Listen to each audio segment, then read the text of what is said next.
Hello everyone, welcome to true IAS and PCS and welcome to the new session जिसमें हम लोग लक्ष्मीकांत के next chapter के बारे में बात करेंगे। अभी तक हमने दो चैप्टर, पहले चैप्टर को हमने स्किप कर रखा है, जैसा कि मैंने आपको बताया था वो मॉडर्न इंडियन हिस्ट्री के साथ पैरेलली कवर करा जाता है। लक्ष्मीकांत में डायरेक्टली फर्स्ट चैप्टर से कभी स्टार्ट नहीं करना चाहिए। सेकंड हम लोगों ने कॉम्प्रिहेंसिव तरीके से कवर कर लिया, एज वेल एज थर्ड हमने हद से ज़्यादा कॉम्प्रिहेंसिव तरीके से कवर करा। इसी कॉम्प्रिहेंसिवनेस को बरकरार रखते हुए हम लोग स्टार्ट करते हैं अपना फोर्थ चैप्टर, जो कि है प्रीएम्बल। देखो, प्रीएम्बल क्या होता है? प्रीएम्बल ना एक प्रकार से जैसे आपका आईडी कार्ड होता है ना, जैसे जिस प्रकार से आपका आईडी कार्ड होता है उसी प्रकार से आपका प्रीएम्बल होता है। ये किसका आईडी है, किसकी आइडेंटिफिकेशन है? ये है कॉन्स्टिट्यूशन की आइडेंटिफिकेशन। यानी कि हम ऐसा भी कह सकते हैं, हर एक किताब के अंदर जैसे कि हमें एक सबसे पहला जो हमें फर्स्ट पेज देखने को मिलता है वो होता है हमारा इंडेक्स पेज, जिसमें ये लिखा रहता है चैप्टर 1 ये है, चैप्टर 2 ये है, चैप्टर 3 ये है। तो कॉन्स्टिट्यूशन भी उसी प्रकार से प्रीएम्बल भी उसी प्रकार से हमारे कॉन्स्टिट्यूशन का एक इंडेक्स पेज है। यानी कि इतने ज़्यादा बल्कि है कॉन्स्टिट्यूशन, जो कि वर्ल्ड में सबसे ज़्यादा बल्कि है, इतने ज़्यादा बल्कि है संविधान की अगर किसी को एक सरसरी निगाह से झलक मारनी हो, न्यूजीलैंड का कोई बंदा है, वो बस ये देखना चाहता है, उसके पास 1 मिनट का समय है कि भारत का संविधान है क्या, उसमें क्या क्या चीज़ें हैं, इसके मुख्य फीचर क्या हैं, क्या कोई मुझे इसके प्रमुख फीचर्स की कोई हाईलाइट दे सकता है। तो अगर हमें उस इंडेक्स पेज को फाड़ के नहीं दिखाना तो हम क्या कहेंगे, भाई साहब आप एक काम करिए, ऑनलाइन या ऑफलाइन इसका आप प्रीएम्बल पढ़ लीजिए। आपको उसके प्रीएम्बल में जो शब्द होंगे, अगर आप शब्द की गहराई को समझते हैं, एक एक शब्द को अगर आप बहुत अच्छी तरीके से जानते हैं, तो आपको ये पता लगेगा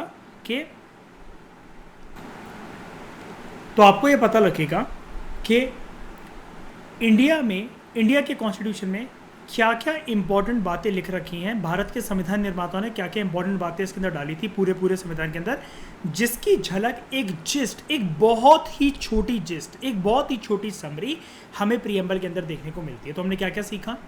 हम लोग क्या बोल सकते हैं प्रीएम्बल को? ये हमारे कॉन्स्टिट्यूशन का आइडेंटिटी कार्ड है, ये एक प्रकार से इंडेक्स है, और ये एक प्रकार से हमारे कॉन्स्टिट्यूशन की समरी है। यहाँ पर हमें समरी प्रोवाइड होती है। ठीक है जी। अब हम लोग कॉम्प्रिहेंसिव वे से समझते हैं प्रीएम्बल और क्या। देखो, सबसे पहले अगर आपको क्वेश्चन आ जाए कल को कि सबसे पहली प्रीएम्बल की शुरुआत आपको वर्ल्ड में कहाँ देखने को मिलती है, कहीं ना कहीं से तो प्रीएम्बल की इंस्पिरेशन हमने ली होगी ना। तो अमेरिकन कॉन्स्टिट्यूशन के अंदर, यानी कि यूएसए के संविधान के अंदर हमें प्रीएम्बल जो है देखने को मिलता है। और अमेरिकन संविधान जो था वो पहला ऐसा संविधान था जिसने प्रीएम्बल को इंट्रोड्यूस करने की प्रक्रिया स्टार्ट करी। बड़ी सारी कंट्रीज़ उसके बाद, जैसे कि भारत और भी कंट्रीज़, इस प्रक्रिया को अपनाते हुए चली गई। ठीक है, बड़ी सारी कंट्रीज़ इंक्लूडिंग इंडिया उस प्रैक्टिस को उन्होंने बरकरार रखा। प्रीएम्बल का मतलब, जैसा कि मैंने आपको शुरू में ही बता दिया ये टेक्स्ट पढ़ने से पहले, इसका मतलब होता है हमारे संविधान का इंट्रोडक्शन या फिर प्रीफेस मतलब क्या? एक प्रकार से इंडेक्स। जैसे बुक का एक इंडेक्स होता है, इंडेक्स कवर पेज होता है, जिसमें आपको मैंने बताया चैप्टर 1 क्या होगा, 2 क्या होगा, 3 क्या होगा, ये सब लिखा रहता है। ऐसे ही हमारा कॉन्स्टिट्यूशन की शॉर्ट सी एक सरसरी निगाह से झलक अगर देखनी है तो हम लोग प्रीएम्बल को देख सकते हैं।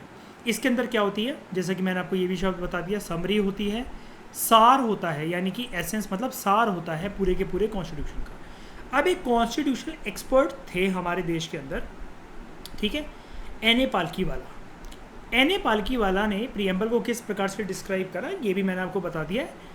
आइडेंटिटी कार्ड हमारे कॉन्स्टिट्यूशन की अगर कुछ है तो वो है प्रीएम्बल, और ये चीज़ इन्होंने कही एन ए पालकी वाले ने कि जो प्रीएम्बल है वो हमारे कॉन्स्टिट्यूशन का आईडी कार्ड है। जैसे हमारा आधार कार्ड होता है, ड्राइविंग लाइसेंस होता है, हमारी पहचान मतलब किसी भी अगर एक कार्ड में छुपी हुई है, इसी प्रकार से कॉन्स्टिट्यूशन की पहचान जो है, अगर इतना, जैसे अगर मैं क्या हूँ, मेरे पेरेंट्स का नाम क्या है, इतनी सारी इन्फॉर्मेशन डिटेल अगर कोई सरसरी निगाह से दिखना चाहता है तो वो कोई आईडी कार्ड मुझसे मांग सकता है। यानी कि लाइक मेरा आधार कार्ड, ड्राइविंग लाइसेंस वगैरह कुछ भी, मेरा एड्रेस क्या है, फ़ोन नंबर क्या है, पापा का नाम क्या है, मम्मी का नाम क्या है।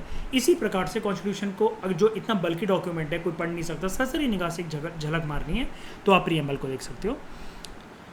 अब प्रीएम्बल जो था, हमने चलो ठीक है अमेरिकन कॉन्स्टिट्यूशन से हमने देखा कि इंस्पिरेशन ली, ठीक है, और इंस्पिरेशन नहीं ली सॉरी, अमेरिकन कॉन्स्टिट्यूशन वर्ल्ड में पहला ऐसा संविधान था जिसने प्रीएम्बल की प्रैक्टिस को स्टार्ट करा, और बड़ी सारी कंट्रीज़ ने अमेरिका के बाद इस प्रैक्टिस को, यानी कि अपना कॉन्स्टिट्यूशन बनाया और उसके बाद उसकी एक समरी आइडेंटिटी कार्ड या इंडेक्स कार्ड जो भी आप कह सकते हो, उसके लिए एक प्रीएम्बल का पेज अटैच कर दिया बाद में, ठीक है। लेकिन अगर हम लोग अब हिंदुस्तान स्पेसिफिक होकर बात करें, सिर्फ भारत के संविधान की बात करें, तो जो प्रीएम्बल हमें भारत के संविधान के अंदर देखने को मिलता है ये बेस्ड है ऑब्जेक्टिव्स रेजोल्यूशन पर, ठीक है। ऑब्जेक्टिव्स रेजोल्यूशन पर अशप्रीत याद है, हमने इसको पढ़ा था 11th क्लास के अंदर, एनसीईआरटी के अंदर क्वेश्चन भी आता था मिड टर्म में, है ना। ऑब्जेक्टिव रेजोल्यूशन किसने मूव करा था? पंडित नेहरू ने, है ना, पंडित नेहरू, जवाहरलाल नेहरू। बाद में इसको कॉन्स्टिट्यूंट असेंबली ने अडॉप्ट करा, ठीक है। 42nd अमेंडमेंट एक्ट से 1976 में जो आया, जिसके बारे में हम पढ़ चुके हैं ऑलरेडी प्रीवियस चैप्टर के अंदर, और ये अब आप बैक में देख लेना, मैंने एक बार आपको कॉम्प्रिहेंसिव तरीके से पढ़वा दिया, बाद में आप देख लेना। ये मिनी कॉन्स्टिट्यूशन था, इसके अंदर लगभग आपको 19 पॉइंट देखने को अंदर मिलते हैं। इसमें से ही एक प्रोविजन ऐसी थी, इन 19 प्रोविजन में से एक प्रोविजन ऐसी थी कि 42nd अमेंडमेंट एक्ट ऑफ 1976 ने हमारे प्रीएम्बल के अंदर 3 नए वर्ड्स ऐड करे, सोशलिस्ट, सेक्युलर, इंटेग्रिटी। ठीक है भाई यार, रट्टे मार मार कर मैं बचपन से 11वीं क्लास से चीज़ सुन रहा हूँ कि 42nd अमेंडमेंट एक्ट आया, 3 वर्ड ऐड हुए, socialist, secular, integrity, socialist, secular, integrity, socialist, secular, integrity. भाई इसका मतलब क्या होता है? इसका क्या मतलब होता है? तो डोंट वरी, सिर्फ सोशलिस्ट, सेक्युलर और इंटेग्रिटी का मतलब नहीं, पूरे के पूरे प्रीएम्बल को जिस प्रकार से मैं एक एक शब्द तोड़कर पढ़वाता हूँ ना अपनी एनसीईआरटी और इसमें लक्ष्मीकांत में, ऐसे ही एक एक शब्द का डिटेल्ड मीनिंग हम लोग जानेंगे प्रीएम्बल के अंदर। And this chapter is very important, मतलब मैं आप सबको बता रहा हूँ, this chapter is very important guys, because इसके अंदर मेंस और प्रीलिम्स दोनों के पर्सपेक्टिव से क्वेश्चन बन सकते हैं, ठीक है। लेकिन अब आगे बात करने से पहले हम लोग ये देख लेते हैं पॉइंट नंबर 1 कुछ लिखा हुआ है, तो बैक में जाकर एक बार देखते हैं कि क्या है ये पॉइंट नंबर 1। पॉइंट नंबर 1 में है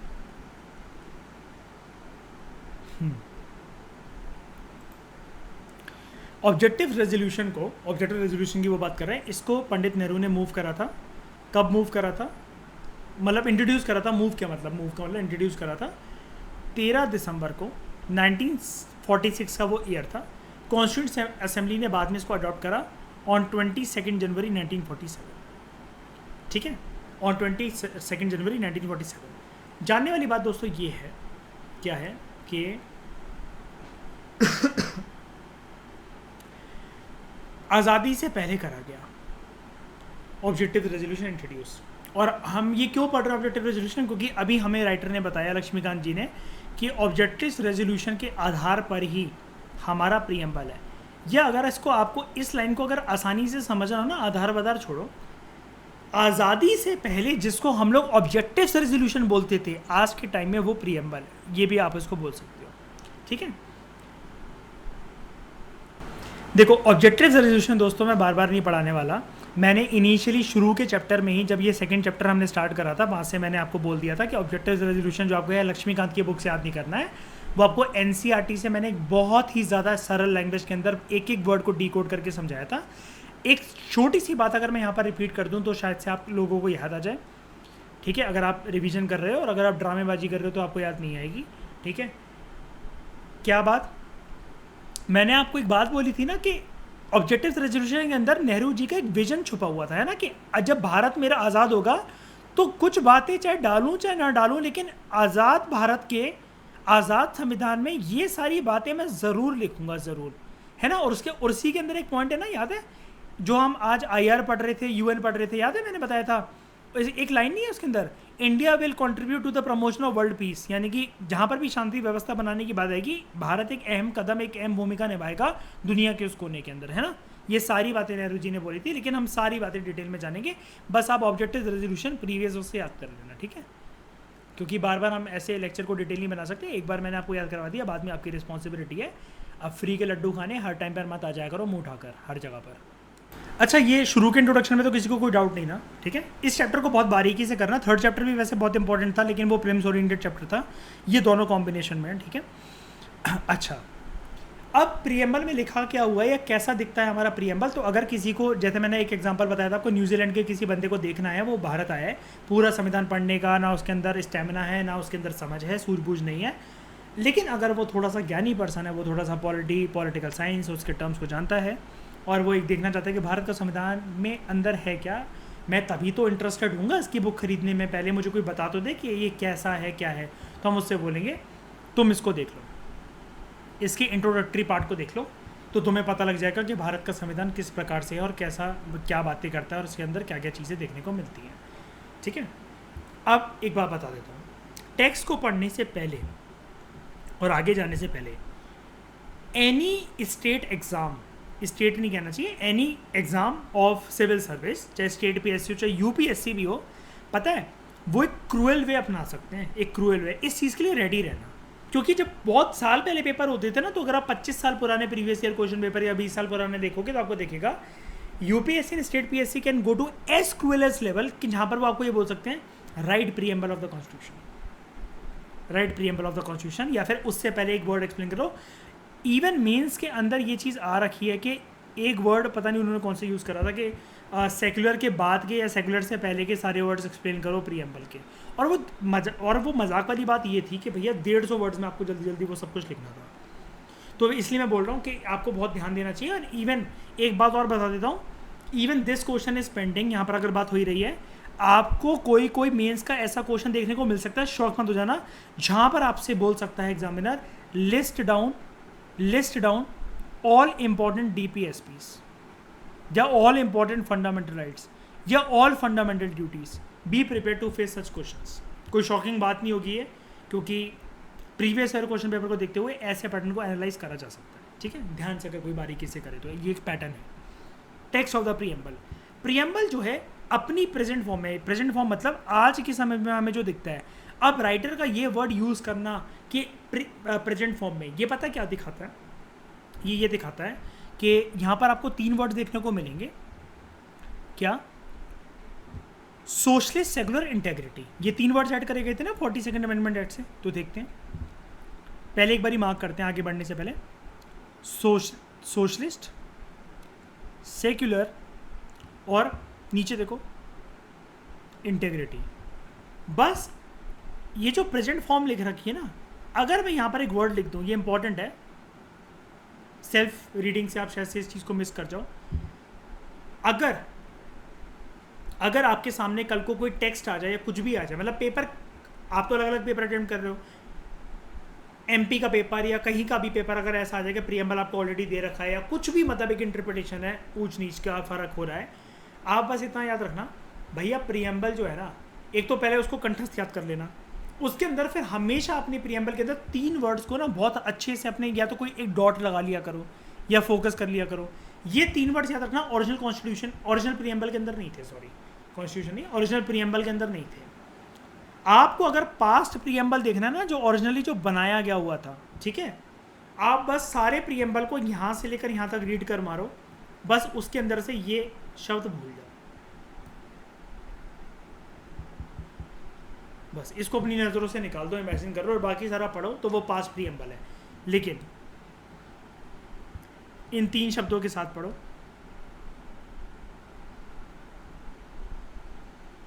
ये प्रेजेंट है, ये प्रेजेंट फॉर्म में हमें दिखता है, ये ऐसा दिखता है। ठीक है, ये वाली बात बताना इंपॉर्टेंट थी। आप जब रिवीजन करोगे आपको समझ में आएगा, और टेस्ट सीरीज जब अटेम्प्ट करोगे आपको समझ में आएगा इसकी इंपॉर्टेंस कितनी है। ठीक है, प्रीएम्बल को रीड करते हैं, समझते हैं और एक एक वर्ड को तोड़ के देखते हैं। सबसे इंपॉर्टेंट बात, कोई चीज़ जो हमें यानी कि ये याद दिलाता है कि इंडिया के अंदर सबसे ज़्यादा सुप्रीम कौन, जल्दी मुझे बताओ इसका आंसर। इंडिया के अंदर सबसे ज़्यादा सुप्रीम कौन, Lok Sabha, Rajya Sabha, prime minister, president, कौन? People, citizen.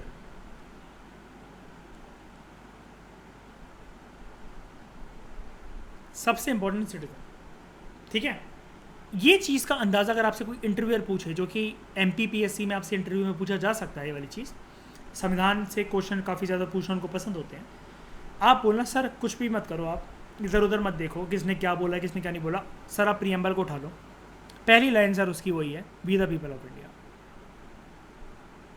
We the people of India. बोला सर एक वी लिखना कि यहाँ पर कोई एक पर्सन इंपॉर्टेंट नहीं है, सारे लोग, पीपल ऑफ इंडिया, भारत का हर एक नागरिक इंपॉर्टेंट है, भारत के संविधान में भी, लॉ मेकिंग प्रोसेस में भी, जुडिशल प्रोसेस में भी, एडमिनिस्ट्रेशन में भी, हर एक चीज़ में सबसे प्राइमरी आदमी, सबसे प्राइमरी इंपॉर्टेंस जिसको दी गई है, और जो सारी की सारी पावर एंजॉय करने की केपेबल है, लायक है, वो सर सिटीजन ऑफ इंडिया है। ठीक है। अब संविधान निर्माताओं ने ये लिखा कि we the people of India have solemnly resolve, संविधान निर्माता नहीं कहना चाहिए, again I am sorry, because constitution पहले बन गया था, प्रियम्बल बाद में ऐड करा गया था, ये आपको बात समझ में आएगी आगे चलकर चैप्टर के अंदर। लेकिन आप ऐसा मतलब कि प्रियम्बल जो भी लिखा गया उसके अंदर ये चीज़ लिखी गई, we the people of India, हमने एक शपथ लेते हैं कि हम अपने भारत को बनाएंगे as sovereign, socialist, secular, democratic republic. आगे बढ़ने से पहले एक आपके लिए इंपॉर्टेंट क्वेश्चन, विजन के तो टेस्ट में, विजन की टेस्ट सीरीज में तो हर साल देखोगे, रियल एग्जाम के अंदर भी देख सकते हो, क्योंकि पास में क्वेश्चन यूपीएससी में भी आ रखा है, स्टेट पीएससी आपसे पूछते हैं क्या। इनका ऑर्डर दोस्तों, इनका ऑर्डर कि सबसे पहले क्या लिखा गया, असेंडिंग डिसेंडिंग ऑर्डर में कन्वर्ट करने को आ सकता है, प्रियम्बल के इन वर्ड्स को असेंडिंग डिसेंडिंग ऑर्डर में कन्वर्ट करो। सबसे इजी क्वेश्चन ये होता है प्रियम्बल का कि असेंडिंग डिसेंडिंग ऑर्डर में अरेंज करो किन वर्ड्स को। अगर ये वाले वर्ड्स आ गए, यहाँ से लेकर यहाँ तक अगर वर्ड्स आ गए असेंडिंग डिसेंडिंग ऑर्डर में कन्वर्ट करो, वो करो, अरेंज करो, तो ये क्वेश्चन सबसे ईजी है। क्यों है अभी बताता हूँ। सबसे पहले याद रखना, सॉवरेन लिखा हुआ है, फिर सोशलिस्ट लिखा हुआ है, फिर सेकुलर है, डेमोक्रेटिक, उसके बाद Republic. Sovereign, socialist, secular, democratic, Republic, ये सबसे इजी है असेंडिंग डिसेंडिंग ऑर्डर का। इसका एडवांस लेवल कोई भी स्टेट पीएससी या फिर यूपीएससी कैसे बढ़ा सकता है।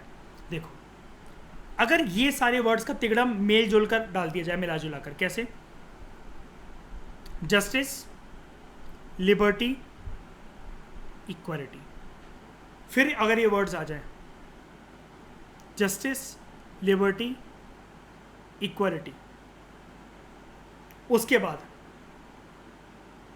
फ्रेटर्निटी, उसके बाद डिग्निटी, और लास्ट यूनिटी एंड इंटेग्रिटी। अगर ये घुमा फिराकर आ गए, ये मिश्रण इनका अगर आ गया, फिर कंफ्यूज हो जाओगे। तो करना क्या है, इसका सॉल्यूशन क्या है। अब क्या असेंडिंग डिसेंडिंग ऑर्डर लगाना है। देखो, इतनी मेहनत करने की कोई ज़रूरत नहीं है। करना क्या है, सिंपल सी ड्यूटी निभानी है। यहाँ से लेकर ना यहाँ तक इस पूरे प्रियम्बल को वर्ड टू वर्ड याद कर मारना है। समझना बाद में है। ये पहली ऐसी चीज़ मैं बोल रहा हूँ, यहाँ प्योर फॉर्म में सबसे पहले आज रट्टा मार डालना है इसका। चैप्टर तो क्योंकि लंबा है, एक एक वर्ड को तो समझेंगे, तभी तो प्रियम्बल का चैप्टर है पूरा का पूरा। ठीक है, एक एक शब्द को, जैसे ये देखो, सॉवरेन, सोशलिस्ट, सेकुलर, डेमोक्रेटिक, एक एक प्रीलिम्स और मेंस की एक एक चीज़ को तोड़ तोड़ के देखेंगे। लेकिन आज सबसे पहले इसका रट्टा मार लेना पूरे के पूरे टेक्स्ट का। ठीक है, अब मेन बात करते हैं। ये सब चीज़ें तो देख ली, अब एक बारी टेक्स्ट की तरफ एक बारी हम लोग देख लेते हैं, फिर हम लोग डिटेल में बाद में बात करेंगे इसके बारे में। तो we the people of India, हमने एक शपथ खाई है सच्ची श्रद्धा और निष्ठा से कि हम लोग भारत को सॉवरेन, सोशलिस्ट, सेकुलर, डेमोक्रेटिक और रिपब्लिक के रूप में बनाएंगे, देखेंगे, और हर एक नागरिक के लिए सिक्योर करेंगे कि उसको मिले जस्टिस, लिबर्टी, इक्वालिटी और फ्रेटर्निटी।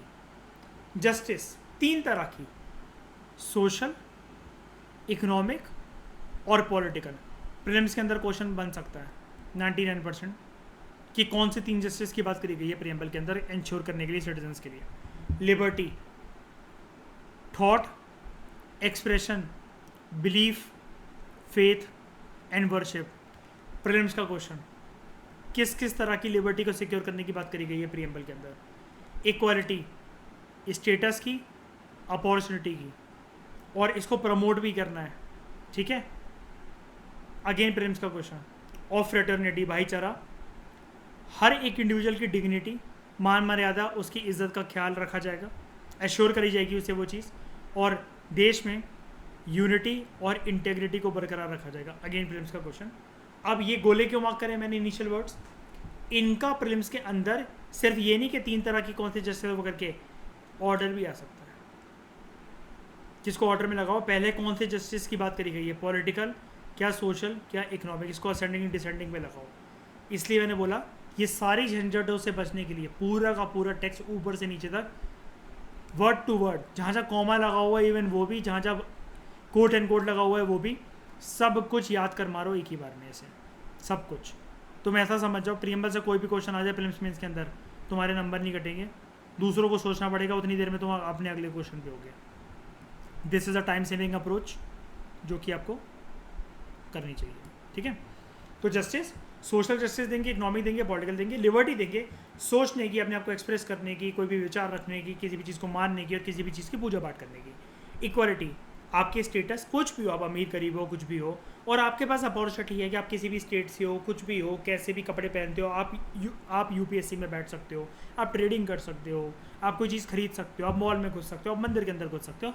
इक्वालिटी, ठीक है। और इसको प्रमोट भी करना है हर किसी में कि अगर आप किसी के साथ देखो कि इक्वालिटी उसको डिनाई करी जा रही है, you should raise your voice. Fraternity, आप इंडिविजुअल की डिग्निटी को इंश्योर करो, आप देश की यूनिटी और इंटीग्रिटी, भाईचारे को बरकरार रखो। आप कुछ भी ऐसा विवादित बयान या ऐसा कुछ भी मत कह दो जिससे दंगा बढ़ जाए, दंगा हो जाए, कुछ भी हो जाए, लाइक नूपुर शर्मा, ठीक है। हमारी कॉन्स्टिट्यूंट असेंबली के अंदर इन्होंने बोला, ये प्रेम्बल में लिखा हुआ है कि हमारी कॉन्स्टिट्यूंट असेंबली के अंदर हम इस नवंबर के महीने में 1949 के साल में 26वें दिन पर 26 नवंबर 1949 को हम इस दिन पर अपने आप को संविधान, पहली बात तो है हम ये संविधान अडॉप्ट करते हैं, इसको आज से लागू करते हैं और अपने आप के लिए इसको आज से इम्प्लीमेंट करते हैं। यानी कि एक क्वेश्चन ये भी बन सकता है जिसमें कई लोग ना इसको देखना भूल जाते हैं। अब आप कहोगे आपने जल्दी जल्दी ऊपर से सारी टर्म्स पढ़ा दी, चैप्टर यूसी बारे में एक एक दिन बिताएंगे हम लोग इसको सीखने में कि जस्टिस 3 तरह की कौन सी, ये सोशलिस्ट, एक एक क्लास लगेगी इसको सीखने में, डोंट वरी, ठीक है। लेकिन हाँ, मैं आपको नीचे एक बात बता रहा था, प्रीलिम्स के अंदर ये क्वेश्चन आ सकता है कि कॉन्स्टिट्यूशन की डेट का जिक्र है क्या प्रीएम्बल के अंदर, या फिर कॉन्स्टिट्यूशन की एडॉप्शन के बारे में कुछ बोला क्या। तो काफ़ी लोग ना अपना एक्स्ट्रा दिमाग लगा लेते हैं टेस्ट सीरीज वगैरह कुछ करते हुए, वो क्योंकि थंब रूल जान लेते हैं क्या कि प्रीएम्बल बाद में आया, संविधान पहले लिखा गया था, तो संविधान के बारे में ऐसा कुछ तो है नहीं। अब पता है ऐसा किस बेवकूफ़ों को डाउट आता है, जो कि मैंने बोला जो ये रूल फॉलो नहीं करते। मैं मानता हूँ कि अभी इसमें से ज़ीरो अंडरस्टैंडिंग होगी, ये शब्द को समझना मुश्किल है, ये शब्दों को समझना मुश्किल है, मानता हूँ। लेकिन मैंने आपसे बोला कि पहला रूल यही है, प्रीएम्बल के बारे में समझना बाद में है, पहला रूल ये है कि इसका जो भी टेक्स्ट है ये पूरा का पूरा इतना, यहाँ से यहाँ तक पहले रट्टा मारना चाहिए इंसान को, उसके बाद अपने आप समझ में आ जाता है। ये वाइसी वर्सा प्रोसेस चलता है कि इसमें पहले प्रीएम्बल को समझना नहीं है शब्दों को, मैं पहले सोशलिस्ट सीखूंगी, फिर सेकुलर सीखूंगी, फिर डेमोक्रेटिक सीखूंगा, फिर रिपब्लिक सीखूंगा, उसके बाद मुझे प्रीएम्बल अपने आप लर्न हो जाएगा, ऐसा नहीं होता है, ठीक है। जो बोल रहा हूँ फॉलो करो, हर एक चैप्टर की अलग अप्रोच है, अलग फ्लेवर से टैकल करा जाता है। अब प्रीएम्बल में वैसे तो बड़ी सारी बातें हैं, अब यार एक एक डिटेल में सीखेंगे टाइम तो लगेंगे, कुछ दिन तो लगेंगे, लेकिन पूरे के पूरे अगर प्रीएम्बल के सार को जानना है, इंग्रेडिएंट को समझना है, और ये मैं बता दूं ये अपने आप में मेंस में क्वेश्चन आ सकता है थोड़ा बहुत 25% और 75% ये प्रीलिम्स का पार्ट है, लेकिन मेंस के अंदर इससे अच्छा खासा इंग्रेडिएंट के अंदर क्वेश्चन बन सकता है, ठीक है। प्रीएम्बल जो है कितने इंग्रेडिएंट को रिवील करता है, प्रीएम्बल बताता है कि हमारे प्रीएम्बल के अंदर ना 4 मुख्य बातें करी गई हैं, इसके 4 मेजर कंपोनेंट्स हैं, 4 मेजर मिर्च मसाले तड़के वाली सब्जी है। नंबर 1, प्रीएम्बल हमें ये रिवील करता है, अब देखना ऊपर हमने इसको ऐसे ही देख लिया, we the people of India और वो करके, देखना इसके अंदर क्या राज छुपे हुए 4, ये देखना क्या। सबसे पहले प्रीएम्बल हमें बताता है source of authority of the constitution, यानी कि संविधान की जो रियल पावर है, संविधान तो एक किताब है, क्योंकि इसकी रियल पावर, इसकी बागडोर किसके हाथों में है, कौन। तो प्रीएम्बल हमें ये बताता है जो संविधान की अथॉरिटी को अपने हाथों में कोई रख सकता है तो वो है भारत की जनता, पीपल ऑफ इंडिया। कॉन्स्टिट्यूशन अपनी अथॉरिटी भी डिराइव करता है फ्रॉम पीपल ऑफ इंडिया, यानी कि वैसे इसके बहुत सारे इंटरप्रिटेशन हैं, इसको ये कहना ठीक नहीं होगा, लेकिन फिर भी यहाँ इस लेक्चर में मैं एक चीज़ बता देता हूँ, आपके मार्क्स नहीं कटेंगे। प्रीएम्बल ये बोलता है, ध्यान से सुनना, मैं एक इम्पॉर्टेंट बात बोलने जा रहा हूँ जिसकी इंटरप्रिटेशन कई लोग शायद से हिचकिचाएँ ये बोलने में, लेकिन मैं एक चीज़ बोल देता हूँ, आपको समझा देता हूँ और हम डिटेल में इसके बारे में मैं आपको बात बताऊँगा। और बीइंग अ PSI स्टूडेंट आपका तो कुछ वैसे भी मिस होना ही नहीं है पॉलिटी में। प्रीएम्बल हमें ये बताता है कॉन्स्टिट्यूशन अपनी अथॉरिटी खुद भी डिराइव करता है जनता से, यानी कि संविधान से भी ऊपर भारत की जनता है। तो अंकिता जो आप बोल रहे थे ना सबसे टॉप कॉन्स्टिट्यूशन, उससे भी ज़्यादा सिटीजन है, क्योंकि संविधान खुद बनाया भारत की जनता ने। एक बात और मैं आपको बता देता हूँ, एक बात जो कि इस चैप्टर के अंदर आपको वैसे मिलेगी नहीं। पता है क्या? देखो, पहले मुझे एक बात बताओ, पहले मैं क्वेश्चन पूछता हूँ, क्या कॉन्स्टिट्यूशन हमारी जनरेशन ने बनाया है? हमारी, हम जो लोग हैं, हम जो अभी बैठे हैं लाइव क्लास में, हम जो लाइव गूगल मीट क्लास कर रहे हैं, क्या हमने बनाया है संविधान? अगर मैं पूछूं, नो। और कोई?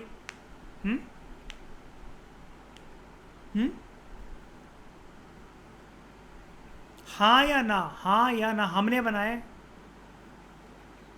आपने बनाया मतलब अशप्रीत, आपने मतलब इसमें आपने बनाया, मैंने बनाया, मयूर ने बनाया।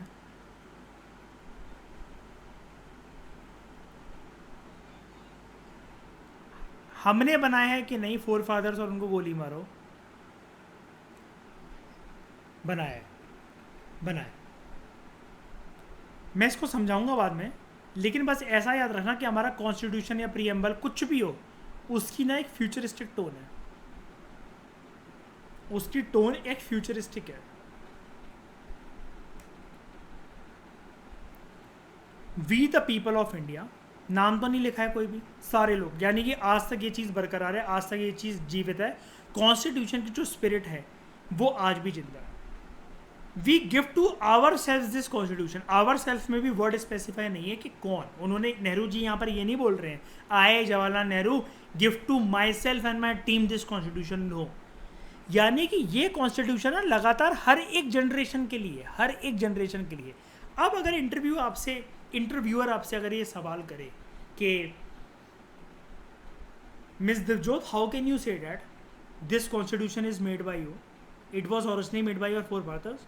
बोला sir I completely agree with you because I was not at all present in meetings of Constituent Assembly or in 1946 and when the constitution was prepared on 26 November 1949.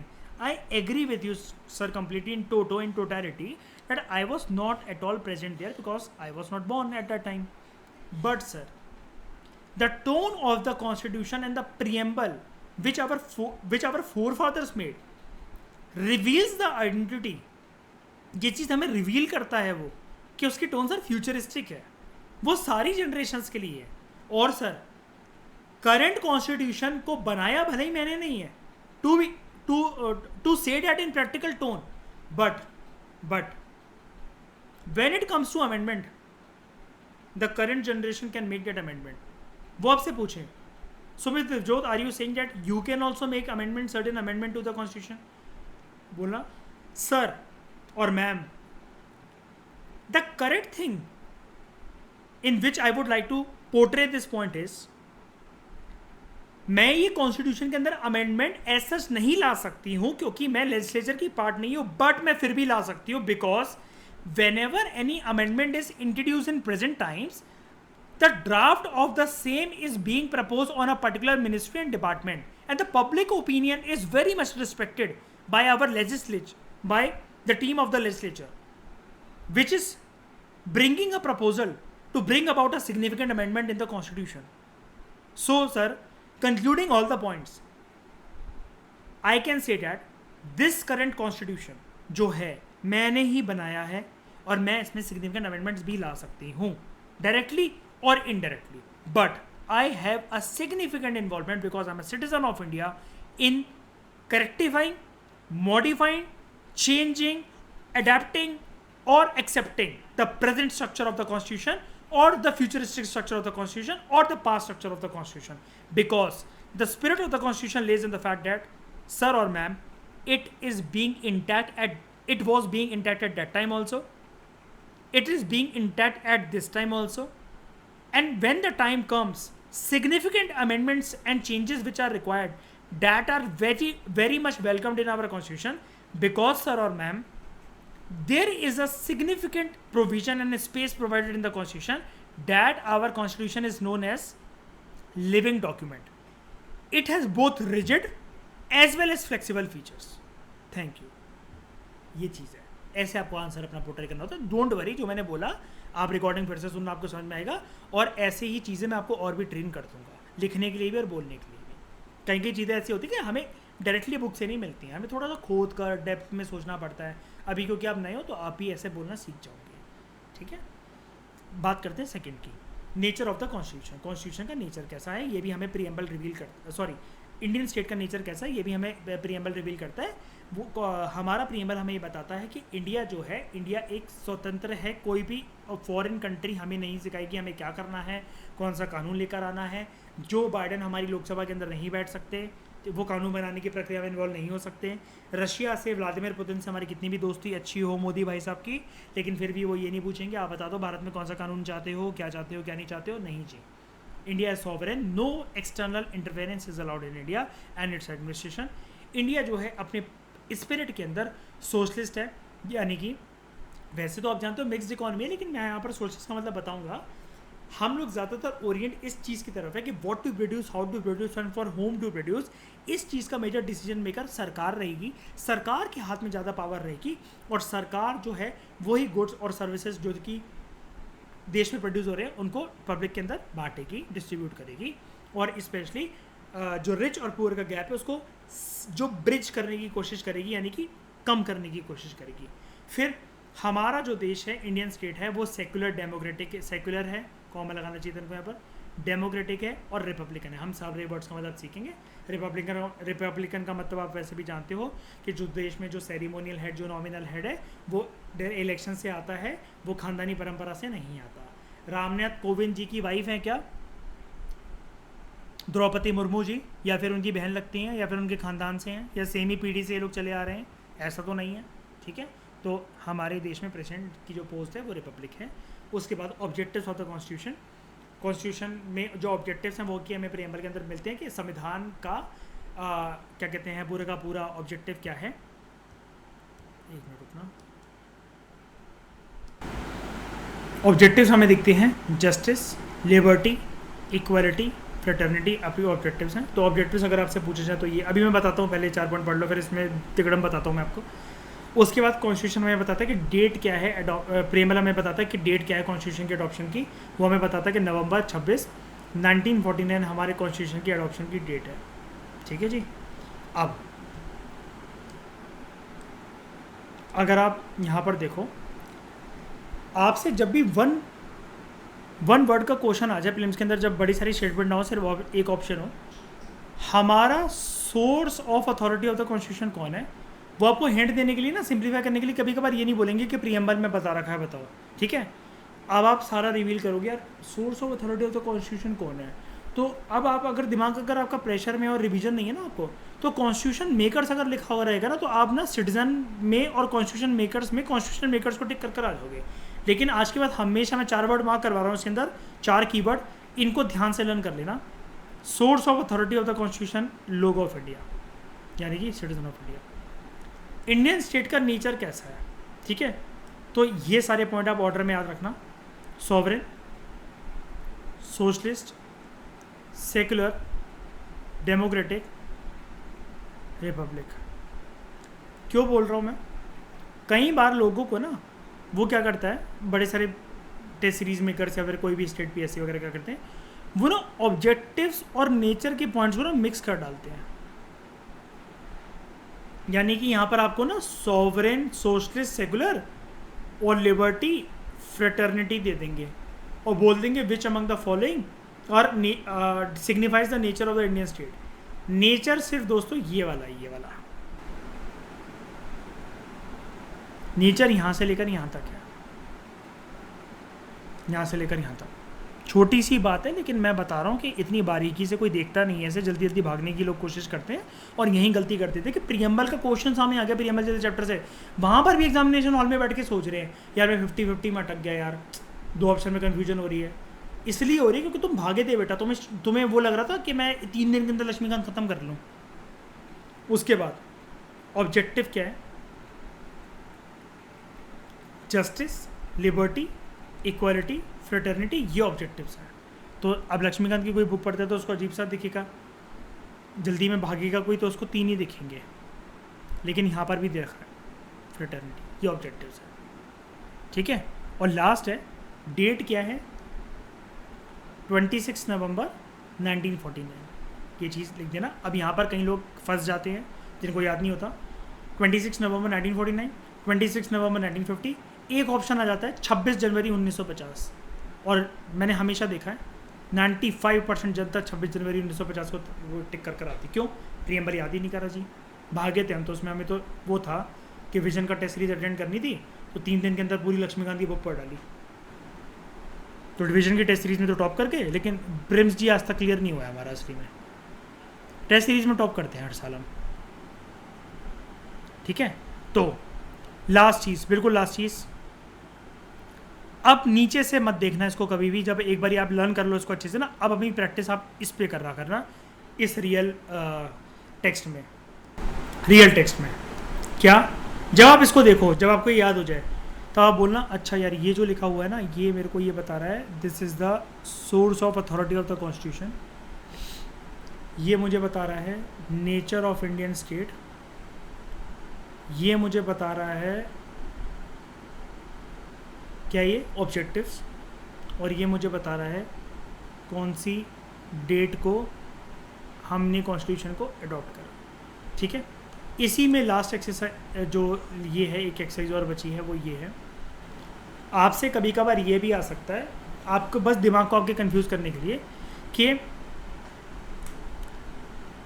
हमारे कॉन्स्टिट्यूशन का जो इंडियन स्टेट का जो nature है, sorry Indian state का जो nature है, ये इंडियन स्टेट का नेचर ही मतलब हमारे जो कॉन्स्टिट्यूशन है उसके कितने ऑब्जेक्टिव्स हैं, कितने हैं। तो आपको आ सकता है 1 2 3 4 ऐसा करके, मतलब ऐसे, मतलब प्रैक्टिकली अगर ऐसा लिखा आ जाए 1 2 3 ऐसा करके, अब आप बैठ के अगर सोचो यार ये क्या क्वेश्चन है यार, फिर आपका दिमाग ना यहाँ पर भी जाने लगता है, यहाँ पर भी जाने लगता है, फिर आप कन्फ्यूज़ हो जाते हो। ऑब्जेक्टिव्स पूछ रहा है वो आपसे, शांत दिमाग से, बस अगर आपको ये याद है, जस्टिस, लिबर्टी, इक्वालिटी और फ्रेटर्निटी, 4 ऑब्जेक्टिव्स हैं। Nature of the Indian state कितने शब्दों में बता रखा है? Sovereign, socialist, secular, democratic, Republic. क्या सीखा है इससे? Nature of the Indian state 5 है, ऑब्जेक्टिव्स 4 है। ये चीज़ बताना चाहता था। नेक्स्ट लेक्चर से हम लोग बात करेंगे एक एक कीवर्ड के बारे में जो हमने सीखा। हमें सारे कीवर्ड्स ये सीखने हैं, तो हम लोग टोटल कितने कीवर्ड्स को सीखेंगे यहाँ पर? Sovereign, socialist, secular, democratic, Republic, यहाँ तक तो हो गया nature of the Indian state. फिर ऑब्जेक्टिव्स को सीखेंगे, जस्टिस, लिबर्टी, इक्वालिटी, फ्रेटर्निटी, ठीक है। ये हम लोग 9 वर्ड्स की तरफ ध्यान देंगे, ठीक है। और फिर सिग्निफिकेंस जानेंगे प्रीएम्बल की।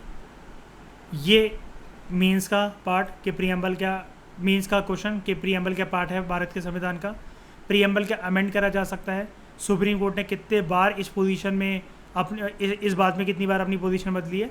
बस छोटा सा चैप्टर है और यहीं आपका कंप्लीट हो जाएगा, ठीक है। 1-2 दिन लगेंगे मैक्सिमम, कंप्लीट हो जाएगा। Thank you very much for discussion.